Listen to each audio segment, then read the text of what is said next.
Okay guys, how are you doing today? Hopefully you're all good. I make just one video to explain the subject this week, in case if you didn't watch the discussions or they're too long for you. That'll give you again this overview of the topic and an idea about what you should know for the exam. So remember, this week we covered the Sophists, the Sophistic movement, and Socrates. Both of them are very important for philosophy for different reasons. The Sophistic movement is kind of an introduction into Socrates because it explains what happened. Now, there are, of course, certain similarities between Socrates and the Sophists. There are also some differences. What are the similarities, first of all?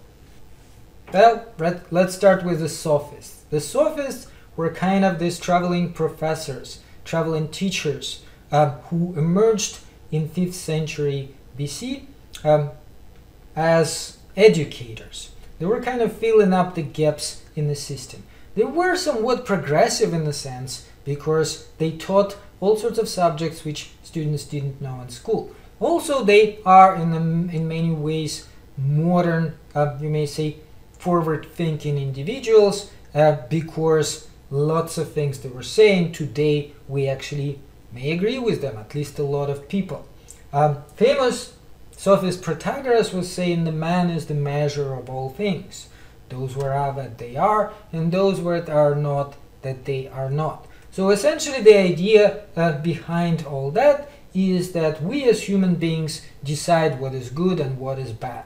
We as human beings, as a society, make these decisions. If you looked at the discussion on Canvas, that actually is related to that. Remember, there is a fairly large quote from Protagoras, and the point of this quote is supposedly the story he told to Socrates, as Plato relays to us regarding human beings. How did human beings first come about? It's a myth. But the idea of this myth is that when human beings first appeared, they did not have any means to live together, and so that is kind of awkward for us and difficult to find ways for human beings to communicate as a society. Now, as strange as it may be in the form of a myth, it is obviously true. Just like Sophist, Socrates was, he had some followers, he was telling things to his students, and lecture 2 we started with his trial and eventual death. What happened in his trial? In his defense speech, as again portrayed to us by Plato, he explains what exactly is different between him and the Sophist. He also explains why was he also teaching, why was he also talking to these young students or taking them around with him, and they've been witnesses to the way he communicated with the most famous and well-known people of Athens. How does he explain that? Let's just go over his speech in Apology, the famous work by Plato, where Socrates himself at his trial tells us who he is. So first of all, he was saying that he is not a knowledgeable person. He is not a wise person. He said that when he was younger, supposedly his friend went to the oracle at Delphi and asked her who was the wisest, and heard that it was Socrates. When the friend came back and told Socrates that the oracle thought he was the wisest person in the world, Socrates was seriously shocked, as he himself says.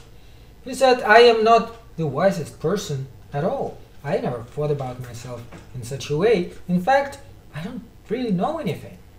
So then, as he says, he decided to prove oracle wrong. He decided to go around and to tell, to ask variety of important smart people questions so that they could prove to him that they are smarter than he is. Now, whether he really means that though is hard to say. It's a little bit of what we know as Socratic irony. Socratic irony is again having two different meanings, two layers of a meaning. when you say something but you actually mean something else, something completely opposite, as when, for example, a professor tells you, oh, what a great job you did, but actually means that it is a horrible job. So when Socrates says that, he may again be ironic, and in reality he of course never expected all these famous well-known people, all these important people of the city, to be able to show him how smart they are. But that's how he explains it. So he went on, as he says, first to the politicians. He asked the politicians things such as, what is justice? And to his, as he says, surprise, they were unable to explain it. At first, they would tell him, oh, of course, it's easy, and give him some sort of an answer. But then, in the process of what is known as dialectic, he continued asking them questions on top of that, and eventually they were unable to answer it. It turned out that they actually don't know. So then Socrates says, I realized one simple thing.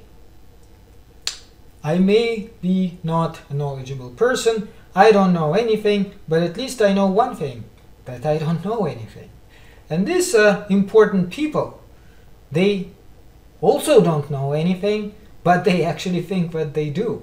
So he says, maybe I am the wisest, because at least I know one thing for sure, and that is that I don't know anything at all. Now again, whether it's ironic or not, it's hard to say, but nonetheless, he continued with this process of going around and asking people questions, and a lot of young people in Athens were following him. They were not paying him for lessons as they did to the Sophists, which is one of the important differences he emphasizes at his trial. He was not paid to teach. They were just enjoying the show. They were wandering around after him, trying to see whether or not he actually is going to make fun of these people by putting them into the position when they are unable to answer. And that kind of gives you an idea why he was executed. That's not the only reason, but certainly he did annoy a lot of people. Again, a few words about his trial. The trial by jury back then in Athens had 500 people, basically huge jury. They were supposed to decide whether somebody is guilty or not. Anybody could bring the charges.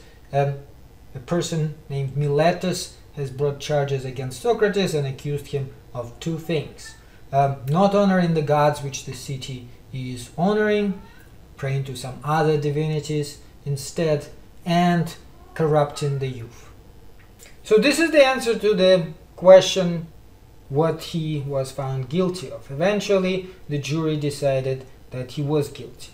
Now, his speech overall obviously didn't help because he was very defensive. He said that I do not consider myself guilty. I never taught any bad things to the young people, couldn't possibly have corrupted them. And as for the other divinities, he kind of tried to be a little bit elusive about that, saying, well, I'm not an atheist at all, but in fact, of course, that wasn't even the charge. He was accused of praying to some other gods, not to being an atheist.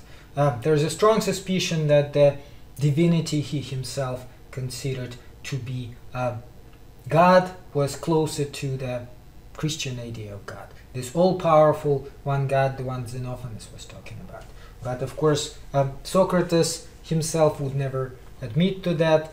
Note that it wasn't really a big deal in Athens, by the way, at the time. They were not really like this kind of religious purists. I guess one of the problems may have been not with, again, him being praying to some different gods, but with him annoying everybody so much. And in fact, there is good evidence that they wanted him to leave. They really were ready to accept exile if he was ready to go into exile. Unfortunately, he was very insistent. He said, I am not going to stop preaching philosophy. To me, philosophy is my entire life. I believe in it greatly. I believe that I have to actually be this gadfly. I have to be this person who bugs everybody and tells them that they should care about their soul rather than about material things. They should really try to find the truth and goodness in life. And goodness, again, as far as we can understand for Socrates, was in realizing that material things, money, power, prestige are not the most important, that there are more important things than that. So from the moral point of view, he certainly defended this kind of one truth statement. Again, that is very different from the Sophists, who basically would tell you, for the most part, that there is no truth at all. It's just my opinion or your opinion, and one opinion is no better than the other. Man is the measure of all things. We can also understand it as the society as a whole decides what exactly is the truth rather than not truth. It's hard to say which one Protagoras actually meant, but this is one important difference. Distinction between Phusis and Nomos. Few words about that. So Phusis and Nomos. For the Sophists, this is important distinction. They had these debates about which things are by Phusis, which is to say by nature, and which things are by Nomos, which is by convention. Nature and convention. For example, the fact that we have to breathe air is obviously part of the Phusis. Note that the word physics also is related to this Greek word. We have to breathe air, we have to walk observing gravity, and so on. All this is Phusis. Now, certain things are obviously by convention, such as, for example, the fact that we are wearing clothes. Is that Phusis? Not necessarily. The human beings at some point had no clothes. It's not natural for us to wear clothes. It is something we started to do as we became more civilized. Many other things we can say are by convention, but which things are by convention, which things are by nature? So you could, for example, ask, is murdering other people part of Phusis or is it part of Nomos? Obviously, it's not good when people murder each other, but note that animals, wild animals in nature, they do actually kill each other for food, for whatever other reasons. They battle each other for power, and so on.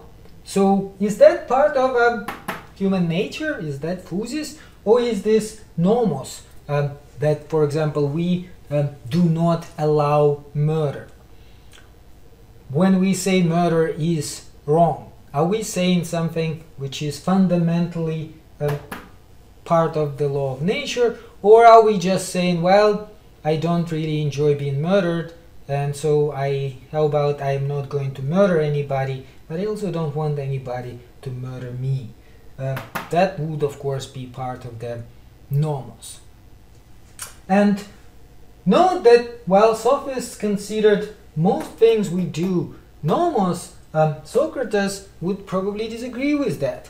This is another distinction. He would say that certain things definitely are more of a Phusis, more of a natural law, such as, again, the fact that you should not murder other people. He would say it's not just because it's convenient for us, but because of our soul, and that's another Greek word,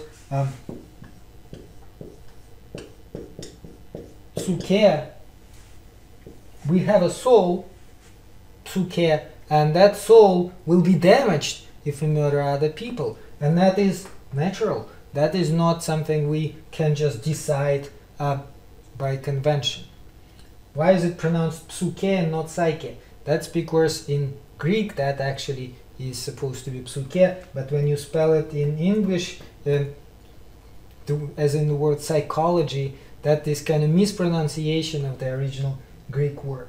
Anyway, without going too far into ancient Greek language, let's just say that is more or less similar to what we say when we talk about this human soul. The part of us which makes us move, which makes us think, something which is makes us different from, first of all, of course, inanimate objects such as stones, which do not move themselves, but also from animals. Note that animals, according to the Greeks, also do not have psyche, even though they're animated, but they have no rational capacity. And rational capacity is very important to Socrates. Rational capacity is the ability to figure out, for example, what is justice, to find the definition of justice, to figure out other definitions, what is truth, what is courage, what is another word we need to know, another important Greek word, arche. Arche. What exactly is arche? Now, Sophists also were professing to teach arche. They were saying that they take young people and give them arche. What is it exactly? Human excellence.